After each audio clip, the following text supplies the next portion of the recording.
नमस्कार साथियों, आज हम बात करेंगे कि आखिर ज़रूरी क्या है, व्हाट इज़ मोर इम्पॉर्टेंट।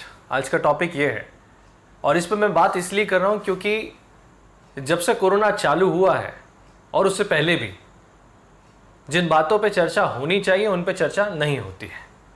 और इस कोरोना काल में भी देश का मीडिया जो ज़रूरी बातें आपको और हमको जाननी चाहिए, जिनसे हमारी रोज़मर्रा की ज़िंदगी पे प्रभाव पड़ता है, जिन पे किसानों का, नौजवानों का, महिलाओं का, नौकरी पेशा लोगों का जीवन जुड़ा हुआ है, उन मुद्दों से भटकाने के लिए प्रोपोगंडा सेट करके मीडिया में चर्चाएं की जाती हैं।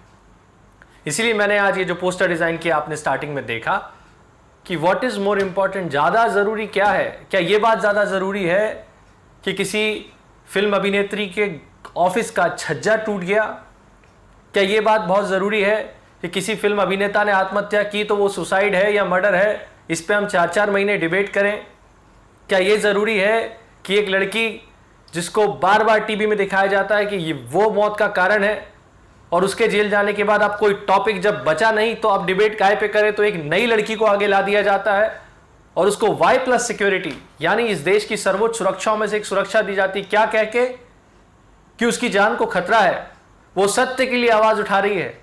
तो वो जो किसान जिनमें डंडे पड़ रहे हैं वो क्या सत्य के लिए आवाज़ नहीं उठा रहे हैं?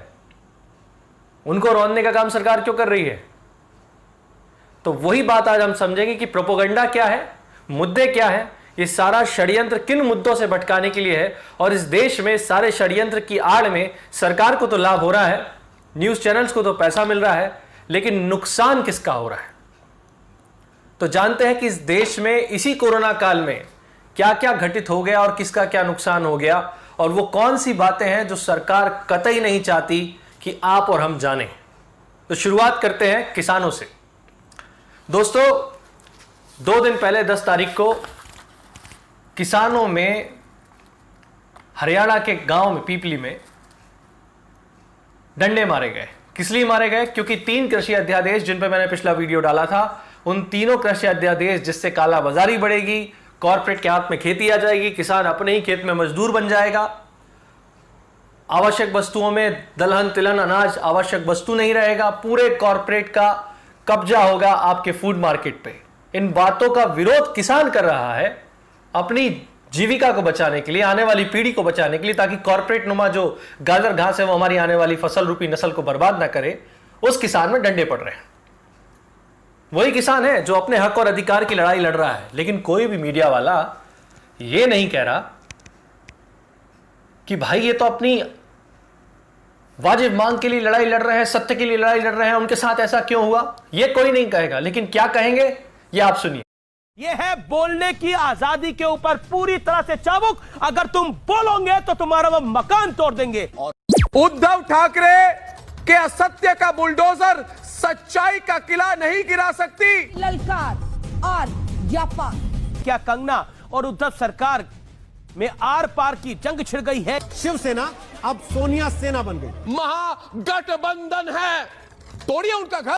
तो देखा आपने, किसान की लड़ाई सत्य की लड़ाई नहीं है। ये वीडियो न्यूज चैनल्स का उसी दिन का है जिस दिन किसान में डंडे पड़ रहे थे और इन्हें चिंता थी एक फिल्म अभिनेत्री के ऑफिस के छज्जा टूटने की। साथियों, और किसानों में डंडे जो पड़े हैं उसके बाद उसी हरियाणा के गृह मंत्री जी कहते हैं कि ना कोई लाठी चली, ना कोई डंडा चला, ना ही किसी किसान को किसी प्रकार की कोई कार्रवाई की गई, ना ही हमने कोई आदेश दिया। सुनिए, उन्हीं के मुंह से सुनिए। किसी के कहीं कोई लाठी चार्ज नहीं हुआ है, कहीं पर भी कहीं कोई MLR नहीं हुई है, किसी के कोई चोट नहीं आई है और कोई लाठीचार्ज करने के आदेश नहीं दिए गए हैं। तो सुना आपने, डंडे पड़े किसानों में, लाठी पड़ी किसानों पे, मतलब छज्जा टूटने की चिंता मीडिया को थी लेकिन किसानों की कमर टूट गई उसकी चिंता नहीं थी। ये फोटो देखिएगा, 82 साल के किसान को थाने में रखा जाता है। क्यों? और ये क्यों गया है? किस बात का आंदोलन कर रहा है? यह आंदोलन कर रहा है अपनी आज़ादी के लिए, अपने हक और अधिकार के लिए। लेकिन मीडिया इस पे चिंतित नहीं होगा साहब, क्योंकि ये ज़रूरी विषय नहीं है, ये कतई ज़रूरी विषय नहीं है कि किसानों को पीटा गया। एनसीआरबी का आंकड़ा अभी जो आया है 2019 की जो रिपोर्ट एनसीआरबी यानी राष्ट्रीय अपराध ब्यूरो जो रिकॉर्ड ब्यूरो होता है उसने यह आंकड़ा जारी किया कि 42,480 किसान व मजदूरों ने 2019 में आत्महत्या की। क्या किसी भी टीवी चैनल ने आपको यह बात दिखाई? यह आंकड़ा तब का है जब पिछले साल कोई कोरोना वायरस नहीं था। क्यों कर रहे हैं किसान आंदोलन? क्यों लड़ रहे हैं? इसी बात के लिए कि उनके भाई बंधु जो हैं हमारे अपने आत्महत्या करते हैं। तो 42,480 किसानों व मजदूरों ने 2019 में आत्महत्या कर ली कि यह बात मीडिया के लिए जरूरी नहीं है। और इसी एनसीआरबी के आंकड़े से मैं आपको बताता हूं कि इसी कोरोना काल में एनसीआरबी का आंकड़ा आत्महत्या का जो पिछले वर्ष का है वो मैं आपको बताऊंगा। उससे पहले आप जानिए कि इसी कोरोना काल में 20 से 30 वर्ष के नौजवानों ने अप्रैल माह की जो रिकॉर्ड जारी हुआ था उसमें 2,70,00,000 20 से 30 वर्ष के नौजवानों की नौकरियां चली गई। कितनी? 2,70,00,000। क्या यह विषय मीडिया के लिए जरूरी नहीं है? ये वो बातें हैं जो पिछले 5-6 महीने में घटी जब से कोरोना चालू हुआ है, लेकिन ये मीडिया आपको नहीं दिखाएगा, क्योंकि ये दिखाएगा तो आपको समझ में आएगा कि देश में चल क्या रहा है और वो क्या चला रहे हैं। ये देखिए, सोनिया सेना और उनकी पुलिस अब पिछली गली से निकलने का रास्ता तलाश रही है। धमका कर देंगे सुशांत को न्याय। मुंबई पुलिस ने सुशांत के परिवार से एक बार भी बात नहीं की। सुशांत की बहन श्वेता कीर्ति सिंह आज पहली बार मीडिया के सामने आए। सुशांत के पिता की आवाज नहीं है, ये आपकी मेरी देश की आवाज है और देश की आवाज थमेगी नहीं जब तक इंसाफ मिलेगा नहीं। पुलिस वालों की हत्या का दंगाइयों का प्लान था। ये पुलिस वालों को मारना चाहते थे दंगाई। धर्म के नाम पर इस तरह का आतंकवाद। दिल्ली दंगे के सच्चे आखिरकार डर किसको है? एक किताब लिखी जाती है तो उसे रोकने के लिए जमीन आसमान एक कर दिया जाता है। 5 अगस्त जिस दिन राम मंदिर में आधारशिला रखी जाती है, ठीक उसी दिन हीर खान एक यूट्यूब चैनल शुरू करती हैं। 5 अगस्त द ब्लैक डे। आतंकवाद पर पाकिस्तान का हिसाब कब? दाऊद हसन शेख। संदीप सिंह खुद को सुशांत का दोस्त बताता रहा। आखिर एम्बुलेंस के ड्राइवर से संदीप सिंह बात क्यों कर रहा था? सुशांत का पैन कार्ड, सुशांत सिंह राजपूत का आधार कार्ड आखिर संदीप के पास कैसे आया? कहने में आज कोई हिचक नहीं कि मुझे तो गुस्सा भी नहीं आता। उनको कोई शर्म है कि नहीं है? बताइए मुझे। सोनिया हटाओ, राहुल लाओ। क्यों? थोड़े मजे हम भी तो लेंगे। तो अब आप बताइए जरूरी क्या है? साथियों, 2019 में बेरोजगारी यानी डिग्री धारक जो नौजवान हैं, जो डिग्री लेके बैठे हैं, जिन्होंने कोई फॉर्म भरे हैं, जो अपने एंट्रेंस एग्जाम का इंतजार कर रहे हैं, ऐसे 2,783 नवयुवकों ने आत्महत्या की 2019 में।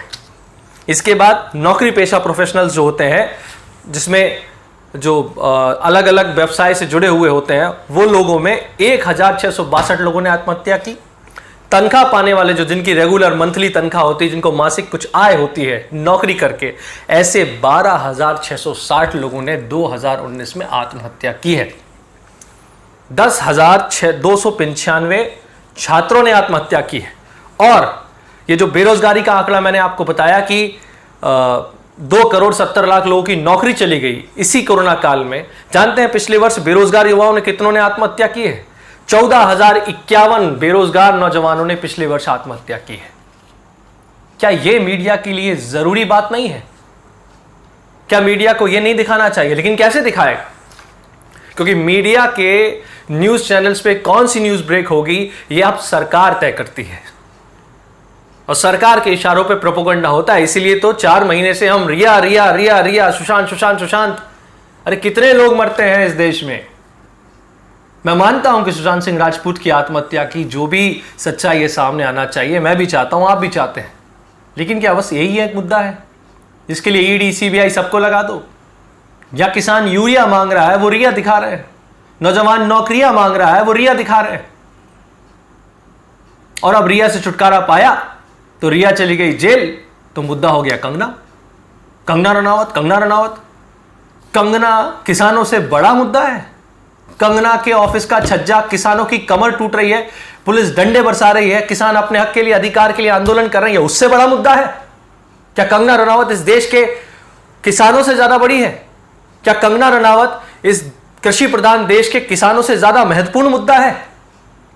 अपने हक और अधिकार के लिए लड़ने वाले किसान को पुलिस मारती है और दूसरे की आत्महत्या के केस में अपनी टीआरपी बढ़ाने के लिए बकर बकर करके अपनों से बड़ों को बदतमीजी करने वाली, ठीक है संजय राउत ने उनको जो कहा वो बहुत गलत कहा, उसकी मैं भी निंदा करता हूं, लेकिन कंगना ने जो कहा वो ठीक था। क्या इस प्रकार की भाषा शैली शोभा देती है? लेकिन नहीं साहब, ऐसे लोगों को सरकार वाई सिक्योरिटी देगी ये कह के कि वो सत्य के लिए आवाज उठा रही है। और किसान जो आवाज उठा रहे हैं, नौजवान बेरोजगार जो आवाज उठा रहे हैं, वो सत्य के लिए आवाज नहीं उठा रहे हैं। आगे बढ़ते हैं साथियों। आगे मैं आपको बताता हूं कि अभी अभी एक डॉक्टर टीवी सोमनाथन सेक्रेटरी है एक्सपेंडिचर के, फाइनेंस मिनिस्ट्री से एक आदेश निकला था, एक ऑर्डर निकला था जिसमें कहा गया था कि there will be ban on creation of new post except with the approval of department of expenditure in ministries, departments, attached officers, subordinate officers, statutory bodies and autonomous bodies. यानी अब किसी भी प्रकार की नई सरकारी भर्तियां नहीं निकलेंगी और पहले जो फॉर्म 1 जुलाई तक भरे गए हैं उनको भी वापस किया जाएगा। ये सरकार कह चुकी है ऑर्डर में। क्या ये बात मीडिया चैनल वालों ने आपको बताई? और इसी के बाद इसका स्पष्टीकरण उसी फाइनेंस मिनिस्ट्री से होता है कि नहीं साहब, हमने ऐसा नहीं कहा कि सरकारी नौकरियों पे बैन लग गया है। क्या ये विषय आपके जानने के नहीं है? इसी कोरोना काल में आज देश में जब कम केसेस थे तब लॉकडाउन लगा था और आज वर्तमान जब हम बात कर रहे हैं तो 46 लाख केसेस इस देश में कोरोना के हो चुके हैं। 46 लाख। इसके बारे में कोई चर्चा नहीं होगी। इसी कोरोना काल में प्रवासी मजदूर जो एक बहुत बड़ा तबका है देश का, लगभग 4 करोड़ मजदूर प्रभावित हुए कोरोना से, जो पैदल अपने घर गए, जिनकी रोजी रोटी चली गई। इस पे डिबेट क्यों नहीं होता है? क्या यह विषय आपके लिए जरूरी नहीं है? क्या इस विषय के ऊपर बात नहीं होनी चाहिए? लेकिन इन्हीं विषय पे बात करेंगे तो जनता जागृत हो जाएगी ना। फिर वो राजनीतिक मानसिक गुलामी का जो जहर, ड्रग्स से भी ज्यादा खतरनाक वायरस हमको दिखाया जा रहा है, क्योंकि सब जानते हैं, बड़ी थीसिस थ्योरी है कि भारतीय मनुष्य के मानचित्र पे चलचित्र का प्रभाव पड़ता है, जो दिखता है वो बिकता है। तो परोसो ऐसी चीज जिससे जनता भ्रमित रहे, मुख्य मुद्दों से भटकती रहे। ये बात हुई प्रवासी मजदूरों की। इसके बाद इसी कोरोना काल में जीडीपी हमारी 23.9% हो गई, माइनस में, यानी गिर गई है, -23.9% हो गई। क्या इस विषय पे बात नहीं होनी चाहिए कि गिरती अर्थव्यवस्था को कैसे संभाला जाएगा? इस अर्थव्यवस्था के गिरने से जो प्रभाव होगा उसको सरकार कैसे संभाल रही है? केवल आत्मनिर्भर कहने से आत्मनिर्भर हो जाता है? ये जो 4 करोड़ मजदूर प्रभावित हुए हैं, ये आत्मनिर्भर हो गए? क्या कर दिया सरकार ने इनके लिए? कैसे आत्मनिर्भर हो जाएंगे ये? बेरोजगार नौजवान कैसे आत्मनिर्भर हो जाएंगे? किसान कैसे आत्मनिर्भर हो जाएगा? आपके उन ऑर्डिनेंस को लाके जिसमें आप कॉर्पोरेट फार्मिंग को बढ़ावा देकर उद्योगपतियों को जमीन देना चाहते हैं, किसान को अपनी ही जमीन में मजदूर बनाना चाहते हैं। जैसे एक जमाने में जब फैक्ट्रियां लगाने के लिए आप जमीन देते हैं और किसान से कहते हैं कि तुम्हारे घर के बच्चों को नौकरी देंगे, उनको ना कोई नौकरी मिलती है, ना मुआवजे के इंतजार में वो बरसों इंतजार करते हैं और उद्योगपति उसी जमीन को लेके लोन ले लेता है और उद्योग नहीं लगाता है। उसी प्रकार आप कॉर्पोरेट फार्मिंग उसकी जमीन लेना चाहते हैं, ऐसे किसान को आत्मनिर्भर करेंगे आप? जिस किसान ने ये गिरती अर्थव्यवस्था को संभाला, सबको पता है, आंकड़े जारी हुए कि केवल और केवल कृषि क्षेत्र ऐसा था जो गिरती अर्थव्यवस्था में भी प्लस में था। और सरकार क्या कर रही है? उसी किसान का धन्यवाद कर रही है डंडों से। हरियाणा में किसान पिट रहा है, मध्य प्रदेश में किसान जेल में जा रहा है। क्यों? क्योंकि वो अपने हक की आवाज उठा रहे हैं। लेकिन वो हक की आवाज नहीं है, वो हक की आवाज है ही नहीं। हक की आवाज तो कंगना रनावत उठा रही है, वो बड़ा विषय है। इसके बाद साथियों, इसी कोरोना काल में बेरोजगारी हमने आपको बताया। इसी कोरोना काल में जब सारा घटनाक्रम हो रहा है तो निर्मला सीतारमण जो फाइनेंस मिनिस्टर हैं वो क्या कह रही हैं कि ये एक्ट ऑफ गॉड है, भगवान ने किया है। लेकिन अर्थव्यवस्था हमारी रातों रात अभी नहीं बिगड़ी है।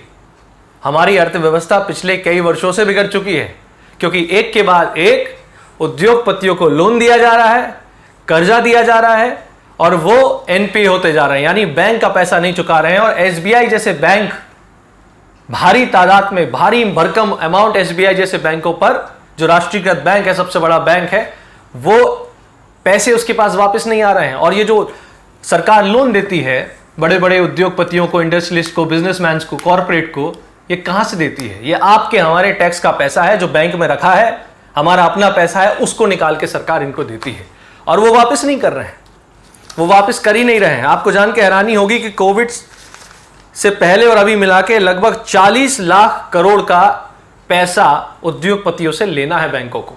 कितना? 40 लाख करोड़ का। 40 लाख करोड़ साथियों, ये वो पैसा है जो ये लोग चुका नहीं रहे हैं बैंक को, और इसके कारण बैंक जो है वो डूबने की कगार पे आ गए। और सरकार क्या कर रही है? सरकार इस व्यवस्था को संभालने के लिए कर रही है कि बैंकों से कह रही है और लोन दीजिए, और लोन दीजिए। सरकार के कहने से बैंक लोन भी दे रहे हैं कि भाई कोरोना काल में पैसा रोटेट होगा, और उद्योगपति क्या कर रहे हैं? अपने लोगों की सैलरीज दे रहे हैं, अपनी व्यवस्था जमा रहे हैं, पैसा रख रहे हैं, लेकिन वो पैसा रोटेट नहीं हो रहा है। क्या इस विषय पे बात नहीं होनी चाहिए? गिरी हुई अर्थव्यवस्था कैसे संभलेगी? किसी को नहीं पता, इस पर कोई बात नहीं करेंगे। एक्ट ऑफ गॉड, आत्मनिर्भर बनिए। और सुनिए, अनुमान है जो बड़े बड़े अर्थशास्त्री हैं उनका कि अगले वर्ष तक हमारी जो इकोनॉमी है वो 10% और नीचे चली जाएगी, यानी जहां है उससे और नीचे। संभलेंगे कैसे? इसका कोई आइडिया नहीं है, इस पे कोई भी बात नहीं करने को तैयार। Topic of discussion Kangana Ranaut, Rhea, Sushant, दिन दिन भर चल रहा है। और क्यों चल रहा है? वो इसलिए चल रहा है कि एक चैनल का मैं आपको दिखाता हूं, ये देखिए, इस चैनल पे नंबर ऑफ डिबेट्स देखिए आप। इसमें सुशांत सिंह राजपूत पे कितने डिबेट हुए, विपक्ष के ऊपर कितनी बात हुई, पाकिस्तान, रिलीजन बेस्ड यानी सांप्रदायिक बातों पर, चाइना पर, विकास दुबे पे कितने डिबेट हुए, और दिल्ली दंगों पे कितने डिबेट हुए, अनलॉक पे कितने डिबेट हुए, सबका आंकड़ा आपके सामने है। लेकिन कहीं भी इसमें आपको ना किसान पे बात दिखेगी, ना गिरती अर्थव्यवस्था पे दिखेगी, ना किसानों की आत्महत्या पे दिखेगी, ना पर्यावरण पे, ना शिक्षा पे, ना स्वास्थ्य पे, किसी प्रकार की कोई डिबेट नहीं दिखेगा, कोई चर्चा ही नहीं दिखेगी। और इन सब से क्या हासिल हो रहा है इन लोगों को? इनकी टीआरपी बढ़ रही है। ये टीआरपी का गेम खेल रहे हैं, देश को भटका रहे हैं। सरकार इनको पैसा दे रही है और देती है। आपको जानना चाहिए कि आपके जिस राज्य में आप रहते होंगे वहां के जनसंपर्क विभाग से भी पत्रकारों को पैसा दिया जाता है, और उसी के पैसे के कारण वो चाबी लगा के रखते हैं कि क्या दिखाना है क्या नहीं दिखाना है। और जो थोड़े बहुत 1% ईमानदार लोग बचे, या तो उनके चैनल्स पे गाज गिराई जा रही है, उनको चैनल से निकाला जा रहा है। वो बेचारे अपने यूट्यूब चैनल खोल खोल के जनता को जागृत कर रहे हैं। ये हाल है इसी कोरोना काल में। तो ये सब आपको परोसा जा रहा है, और ये क्यों परोसा जा रहा है ये मैंने आपको बताया कि इतने सारे विषय हैं जो आपको जानने चाहिए। ये सारे विषयों से आपका ध्यान भटकाने के लिए आपके सामने ये सब परोसा जा रहा है। और एक बात और साथियों, जो मैंने आपको बताया कि इसी कोरोना काल में जैसा कि किसानों के 3 कृषि अध्यादेश है और एक बिजली का भी आया है, उसमें अब किसानों को जो यूनिट ऑफ चार्ज लगता है इलेक्ट्रिसिटी का, वो वही लगेगा जो घर के लिए लगता है। यानी अब सब्सिडी आएगी बाद में, जैसे गैस कनेक्शन की सब्सिडी बाद में आती, तो सब्सिडी किसान की बाद में आएगी। पहले उससे मोटी रकम, यानी जिस यूनिट पे घर की बिजली जलती है उसी पे खेत की होगी, तो जो 5,000 का बिल आता है वो 15,000 20,000 का आएगा। तो पहले किसान उसको भरे, फिर किसान सब्सिडी के लिए सरकार की तरफ टकटकी लगा के देखे। इसका भी किसान विरोध कर रहा है। लेकिन क्या मीडिया आपको ये चीज दिखा रहा है? आप कल्पना करिए, अगर किसान के लिए हर चीज महंगी होती जाएगी तो क्या आप घर में जो रोटी खाते हैं वो महंगी होगी कि नहीं होगी? जब उद्योगपतियों का सब चीजों पे कैप्चर हो जाएगा तो मनमानी दाम पे आपके लिए महंगाई बढ़ेगी कि नहीं बढ़ेगी? जब काला बाजारी रखने के लिए यानी भंडारण करने के लिए सारी लिमिट खत्म हो जाएगी तो क्या आपका जो मार्केट इन्फ्लेशन है रेट का बढ़ेगा कि नहीं बढ़ेगा? लेकिन इन पे चर्चा मीडिया में नहीं होगी साथियों, क्योंकि होनी भी नहीं चाहिए। यह विषय जरूरी नहीं है। जरूरी है कंगना रनावत, जरूरी है रिया चक्रवर्ती। साथियों, एक एक्ट होता है EIA, environment impact assessment. EIA यानी एनवायरमेंट इम्पैक्ट असेसमेंट यानी पर्यावरण प्रभाव आकलन। इसके लिए 1986 में एक कानून बनाया गया था। जब भोपाल गैस कांड हुआ था उसके बाद से उसको बनाया गया कि भाई कोई भी फैक्ट्री लगेगी तो उसके लिए कुछ मापदंड होंगे, एनवायरमेंट क्लियरेंस जैसा आपको पता है कि लेना पड़ता है। तो वो अलग विषय है, उसको विस्तार से मैं अगले वीडियो में कभी समझाऊंगा। लेकिन उसको भी बदलने के लिए सरकार कानून ला रही है। पर्यावरण, प्रकृति, जिसे भारतवर्ष में मां के समान कहा जाता है, साक्षात ईश्वर कहा जाता है, उसके दोहन के लिए, उद्योगपतियों की सहूलियत के लिए कि कोई भी कहीं भी रोड बना सकता है, कितने भी जंगल काट सकता है। जो वर्ग क्षेत्र पहले परमिशन लेने के लिए 20,000 स्क्वायर फीट 20,000 स्क्वायर मीटर होता था उसको 1 लाख स्क्वायर मीटर कर दिया गया। इस प्रकार के अमेंडमेंट्स उसमें किए गए। क्या इस पे चर्चा नहीं होनी चाहिए? प्रकृति के दोहन से ग्लोबल वार्मिंग बढ़ रही है, किसानों पे सबसे बड़ा इंपैक्ट पड़ रहा है, फसलें नष्ट हो रही हैं क्योंकि असमय बारिश आती है, सब प्रकृति का प्रकोप है। लेकिन उसमें भी बदलाव हो रहा है। EIA 2020 ड्राफ्ट आया है जिसके लिए एक तय सीमा थी कि जनता अपनी बात कह सके, लेकिन जनता को बताएगा कौन? जनता को तो रिया, सुशांत, कंगना ये सब बताया जा रहा है ना। तो वो डेट भी निकल गई जब जनता अपने सुझाव देती। जो एनवायरमेंटल एक्टिविस्ट हैं उन्होंने अपनी बात कही, सरकार तक पहुंचाई। अब वो भी कल को कानून बन जाएगा या ऑर्डिनेंस किसानों के कानून बन जाएंगे।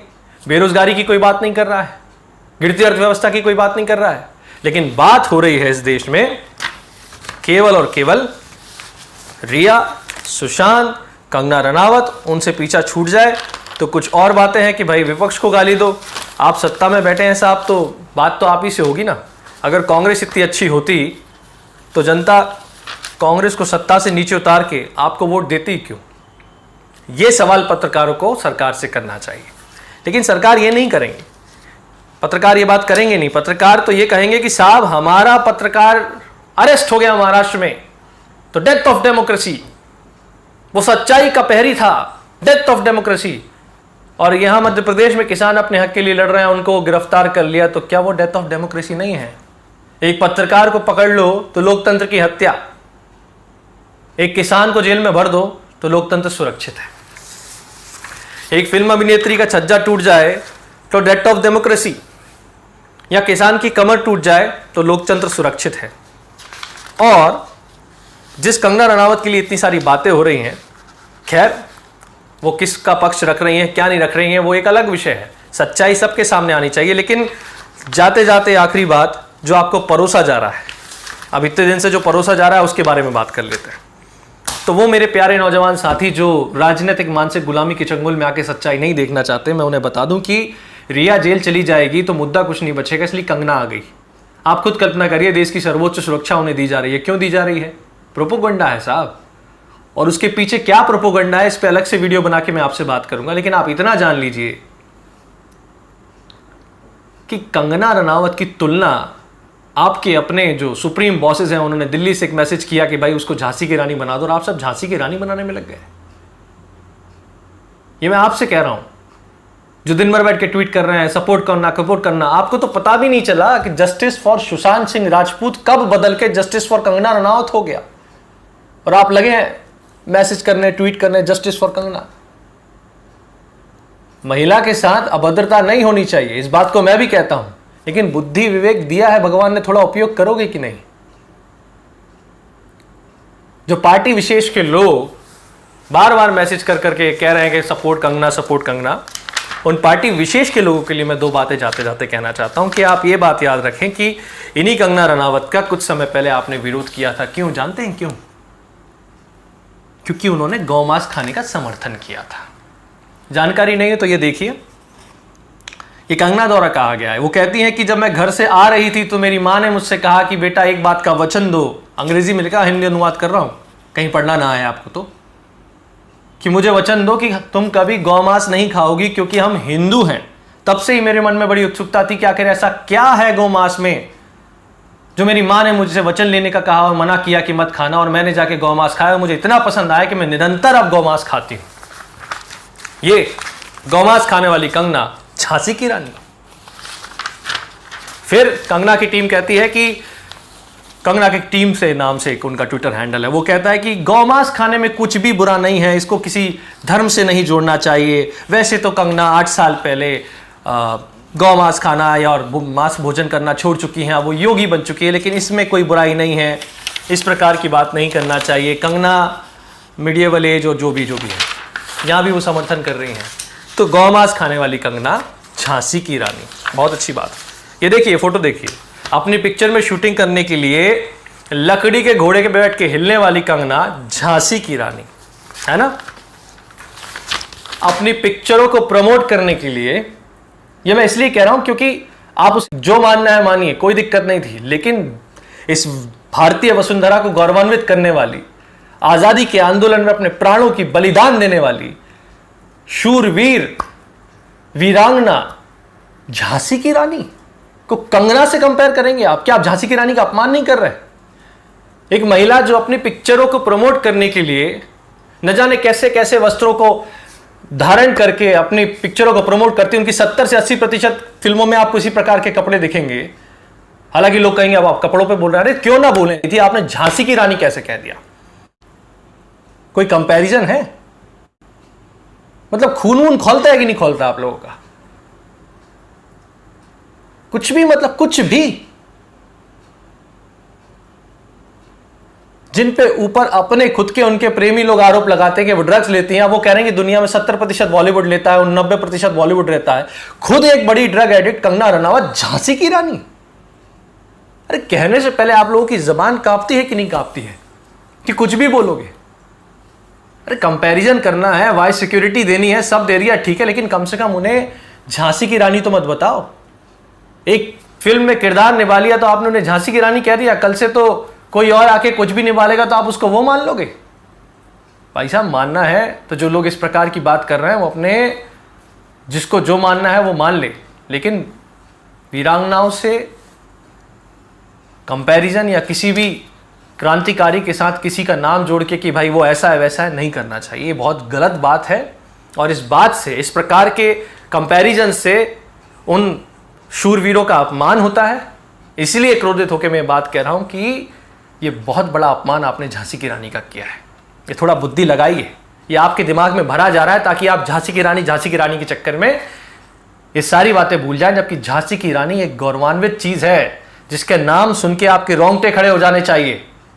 क्या कंगना रनावत का नाम सुन के रोंगटे खड़े होते हैं क्या? कंपेयर करने से पहले सोचते तो सही।